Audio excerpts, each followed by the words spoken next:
Bayangkan, seorang lelaki muda berdiri di mimbar sebuah masjid kecil Muhammadiyah di Cilacap, Jawa Tengah. Tubuhnya kurus, suaranya lembut tapi tajam. Ia bicara tentang kejujuran, jihad, dan pengabdian. Tidak ada yang membayangkan bahwa lelaki ini, guru kampung, seorang aktivis pemuda dan pembina Hizbul Wathon, kelak menjadi simbol keteguhan bangsa. Dialah Sudirman.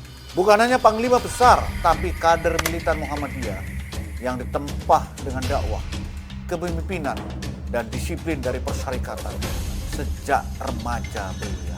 Smart people, hari ini kita akan menyusuri perjalanan seorang jenderal yang dibentuk bukan hanya oleh barak militer, tetapi oleh masjid, oleh sekolah, dan kepanduan Muhammad.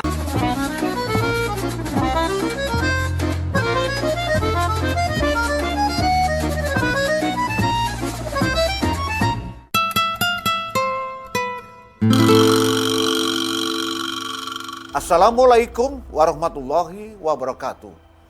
Jauh sebelum namanya terpahat sebagai panglima besar di Republik ini, Sudirman adalah seorang kader Muhammadiyah yang sangat aktif.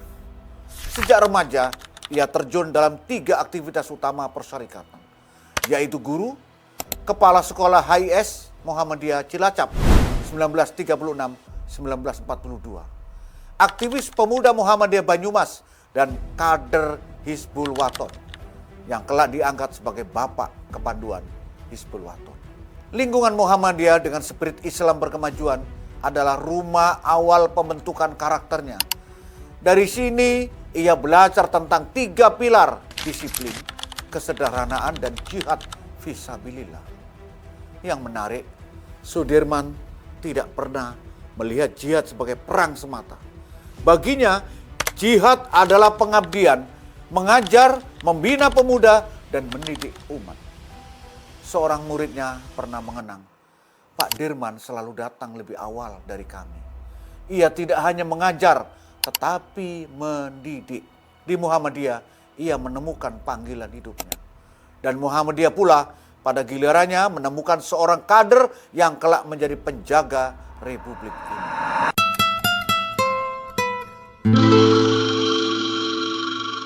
Smart people, di balik seorang pejuang besar, ada sosok perempuan yang memeluk seluruh pergolakan hidupnya. Dia adalah Alfiah. Alfiah adalah putri dari Raden Sastro Atmojo, pedagang muslim terpandang sekaligus tokoh Muhammadiyah di wilayah Cilacap. Pertemuan keduanya terjadi lewat aktivitas organisasi Muhammadiyah. Waktu itu Alfiah menjadi bendahara kegiatan, sementara Sudirman adalah ketua panitia teater. Dari panggung kecil itu tumbuhlah kedekatan dan perlahan berubah menjadi ikatan jiwa. Namun hubungan ini tidak langsung mulus. Pamannya menolak, menganggap Sudirman kurang mapan dan tidak cukup kaya. Tapi cinta mereka teguh. Alfiah memilih Sudirman bukan karena harta, tapi karena akhlak. Itulah kader Muhammadiyah. Bahkan ketika Sudirman menderita TBC dan harus bertempur dalam gerilya, Alfiah menemaninya dengan kesetiaan yang nyaris legendaris. Ia rela menempuh ratusan kilometer, menyusuri desa demi desa, hutan demi hutan hanya untuk merawat suaminya.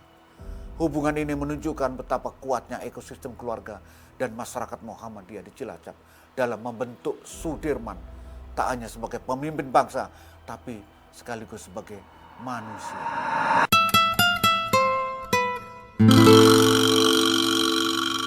Sebelum menjadi seorang panglima, Sudirman lebih dikenal sebagai pendakwah yang berwibawa.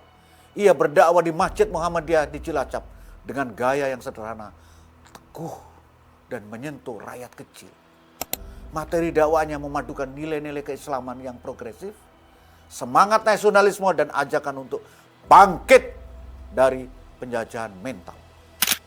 Selain dakwah, ia memimpin pemuda Muhammadiyah Kecamatan Banyumas sekitar tahun 1937. Disinilah kemampuan kepemimpinannya menonjol.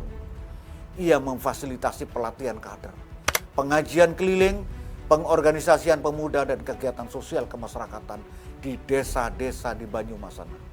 Sifatnya tegas tetapi lembut. Ia memediasi konflik antar anggota dengan secara bijak dan dikenal sebagai pemuda yang adil. Hidupnya saat itu hanya 3, mengajar, berdakwah, dan membina pemuda. Itulah fondasi jihadnya yang kelak memandu langkahnya dalam perang gerilya.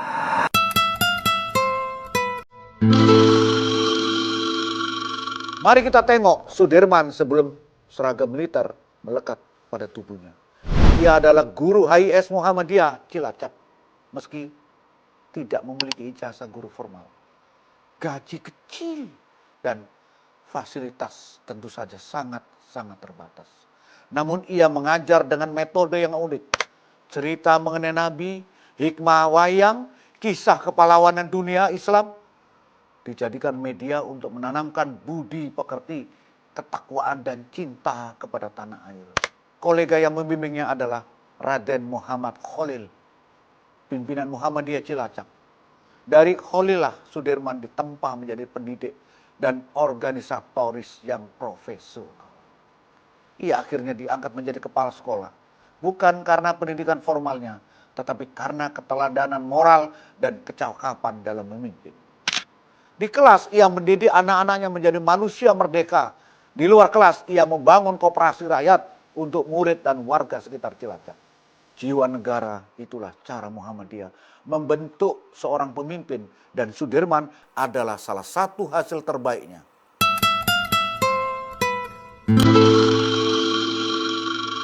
Smart people, jika Anda ingin memahami mengapa strategi gerilya Sudirman begitu menggetarkan, lihatlah masa mudanya di Hizbul Waton, yaitu kepanduan di Muhammadiyah.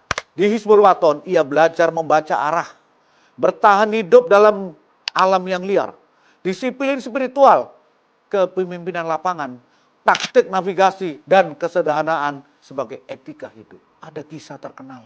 Dalam perkemahan di kaki Gunung Slamet, saat cuaca membeku, para anggota HW atau Hizbul Waton memilih berteduh di dalam rumah penduduk.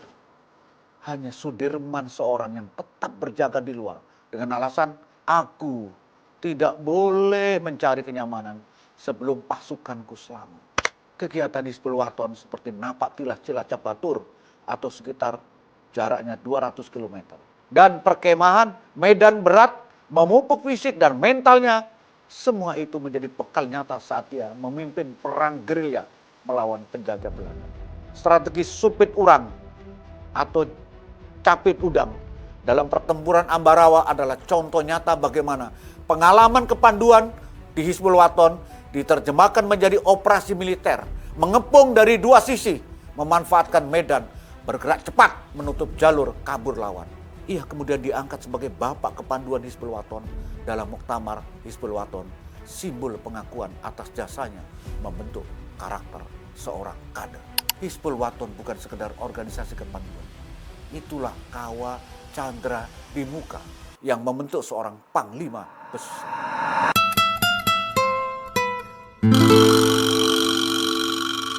Sudirman bukan hanya sekedar seorang jenderal. Ia adalah buah didikan Muhammadiyah dari masjid kecil, sekolah sederhana, dan barisan kepanduan. Ia pernah berkata, kita adalah manusia merdeka. Merdeka dalam berpikir, merdeka dalam berbuat, dan merdeka dalam meyakini kebenaran. Itulah warisannya untuk bangsa. Ketika tubuhnya lumpuh oleh TBC, ia tetap memimpin gerilya. Ketika Republik tak punya apa-apa, ia menyerahkan seluruh tubuhnya untuk negara. Ketika banyak yang menyerah, ia tetap berjalan, bahkan diusung dalam tandu, demi mempertahankan kemerdekaan.